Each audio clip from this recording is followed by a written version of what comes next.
Karena yang sudah diputuskan di awal pada jadwal Serdos itu seharusnya Oktober itu menjadi penarikan data eligible ketiga gitu, atau gelombang tiganya.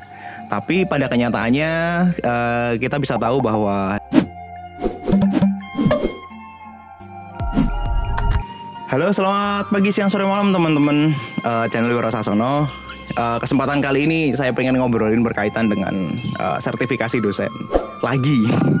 Setelah kemarin sempat vakum lama karena ya saya harus ngikutin sertifikasi dosen ke Unpas walaupun online gitu kan dalam seminggu, karena ada persyaratannya, ada yang penting untuk awal sebagai setelah nominasi untuk eligible itu kan. Ada yang pertama adalah TKBI atau tes kemampuan bahasa Inggris, kemudian TKDA tes kemampuan dasar akademik, dan kemudian ada pekerti. Nah, pekerti ini merupakan syarat baru yang sudah saya bahas pada video kemarin berkaitan dengan bagaimana pekerti yang tadinya syarat pilihan itu menjadi wajib untuk tahun 2021. Dan di tahun 2021 ini cukup menarik karena ada banyak permasalahan-permasalahan, karena pertama kali di Serdos 2021 dari yang pertama aturan yang kemarin juga saya bahas di video, kalian bisa cek di deskripsi nanti. Itu ada peraturan-peraturan baru tentang jadwal. Nah, jadwal ini menarik karena yang sudah diputuskan di awal pada jadwal Serdos itu seharusnya Oktober itu menjadi penarikan data eligible ketiga gitu, atau gelombang tiganya. Tapi pada kenyataannya kita bisa tahu bahwa data di Dikti itu masih belum fix gitu. Bahkan untuk yang AA, untuk yang pledge approach AA, pelatihan instruksionalnya itu dari beberapa penyelenggara itu masih belum tahu bagaimana cara upload di kemarin akhir-akhir Oktober kalau nggak salah. Iya benar, akhir Oktober atau pertengahan Oktober gitu. Kan kita masuk ke November sekarang kan. Nah, banyak dari teman-teman yang dari Indonesia, tentu dari dosen-dosen dari universitas-universitas swasta terutama, itu yang mengikuti di Unpas itu baru beberapa yang masuk untuk hari ini, merupakan hari ini ya, hari penarikan data hari ini, kalau nggak salah kemarin kalau nggak salah, tanggal 4 November. Itu eligible yang akhirnya mundur, yang gelombang 3 yang harusnya Oktober menjadi November. Pada gelombang pertama itu hanya untuk mereka yang sudah mengikuti pekerti sebelumnya. Jadi sebelum September itu udah ada yang mengikuti pekerti, karena di notis ketika pertama kali ada syarat pekerti, kemudian ada TMT atau tanggal masa jabatan atau apa ya, saya lupa. Masa kerja intinya lah. Masa kerja yang dihitung dari pertama kali masuk, dan juga masa kerja yang dihitung dari dapatnya jabatan akademik, jabatan fungsional itu AA atau asisten ahli. Nah, kalau kalian per 1 Januari itu sudah 2 tahun, maka ikut masuk ke data nominasi, tapi belum eligible. Karena ketika eligible harus melengkapi BKD 2 tahun. Jadi ketika saya 2021, maka genap 2019, 2020 itu harus ada, kemudian ganjil 2020, 2021, genap 2020-21, dan satunya ada ganjil yang tahun kemarin karena patokannya itu per 1 Januari. Jadi patokannya itu per genap yang tahun berjalan. Nah, teman-teman yang sudah berjuang sampai akhir, pada kenyataannya meskipun nanti saya pribadi sih sudah pasrah berkaitan dengan hal itu.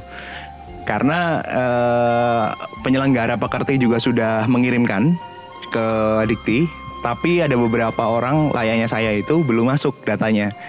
Nah, penarikan padahal kemarin malam, semalam sih sebenarnya. Dan akhirnya ya wes, kalau emang nggak lolos ya udah nggak lolos. Nah, yang perlu kalian persiapkan bagi teman-teman yang mau Serdos berikutnya itu adalah BKD di tahun berjalan. Artinya ketika kalian ingin Serdos di tahun berikutnya, TMT kalian cukup, kemudian kalian juga jabatan fungsionalnya sudah memenuhi 2 tahun lebih bahkan, itu bisa ikut Serdos pada tahun berikutnya. Tapi yang perlu dipersiapkan itu tadi, pertama pekerti, ikuti pekerti dulu. Kemudian yang kedua, siapin untuk TKBI sesuai dengan passing grade-nya. Kalau nggak salah 45, 46 atau 47, saya lupa. Kemudian ada TKDA, itu harus 400 sekian, ada di peraturannya. Kemudian juga ada BKD 2 tahun dari tahun berjalan sebelum ditarik sebelumnya. Jadi kalau 2022 ikut, maka dari 2020 genap sorry. 2020 genap sampai 2021 ganjil, 4 semester dihitung dari per 1 Januari. Nah, itu yang penting. Jadi gimana ya, Serdos tahun ini tuh agak sulit ya, karena harus ada syarat BKD, kemudian pekerti juga di-uploadnya bukan dari kita tapi dari penyelenggara, sehingga ada banyak chaos di dalam grup penyelenggara, di ikatan alumninya itu chaos, Pak ini kapan di-upload, Pak ini kapan, sedangkan universitas yang lain sudah ngupload. Universitas yang penyelenggara saya pribadi di Unpas itu baru mengupload mendekati deadline, dan itu ya hal-hal kayak gini sih sebenarnya yang terjadi, maka saya nggak kaget. Kalau emang harus semester tahun depan saya harus sertifikasi lagi, ikut lagi, berarti tahun ketiga saya.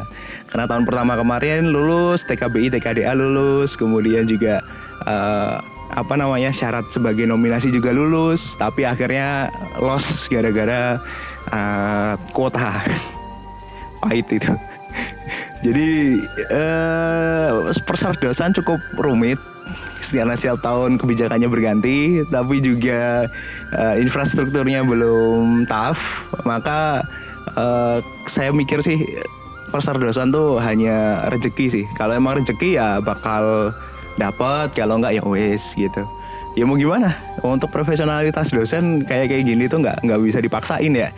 Kalau kita bisa lihat secara global, kebanyakan pemerintah kita masih belum siap untuk hal-hal yang berkaitan dengan kemelekatan teknologi. Padahal sudah sangat dibombardir oleh Jokowi maupun menteri-menteri yang lain untuk menggunakan teknologi. Tapi ya nggak siap gitu. Karena data banyak yang bocor, IT ya orangnya itu gimana gitu. Maksudnya infrastrukturnya masih belum terbangun dengan baik.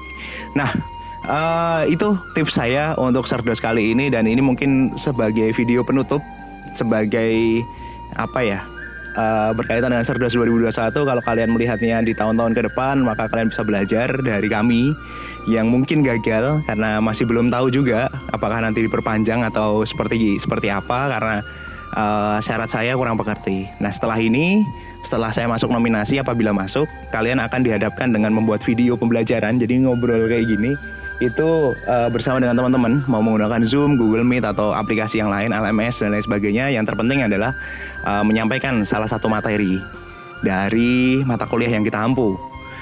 Saran saya sih gunakan mata kuliah yang sudah ditetapkan pada surat AA ya. Jadi kalau AA kalian berkaitan dengan teknologi misalkan, ya udah bahas itu aja. Satu aja pertemuan yang online full, kemudian direkam. Kemudian juga jangan lupa untuk mengadakan pengabdian, penelitian sesuai dengan Tridharma untuk bisa dijadikan BKD. Karena itu penting nanti untuk syarat minimal.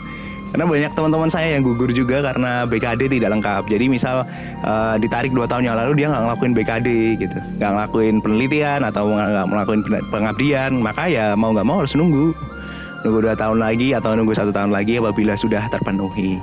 Nah, BKD ini kalau kalian pengen lebih jauh lagi ke teman-teman yang sudah BKD, itu akan lebih gampang. Yang penting mempersiapkan dengan baik sesuai dengan UU guru dan dosen. Jadi kalau sudah ada NIDN, seharusnya juga sudah melakukan penelitian dan pengabdian dan peningkatan bidang D, peningkatan penunjang lah.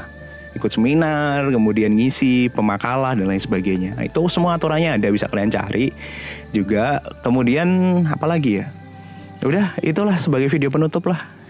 Saya sudah pasrah dengan kehidupan perbekadean, perserdosan. Dan terima kasih sudah mau menyimak 3 video yang sudah saya buat. Semoga bermanfaat. Thank you. Selamat pagi, siang, sore, malam.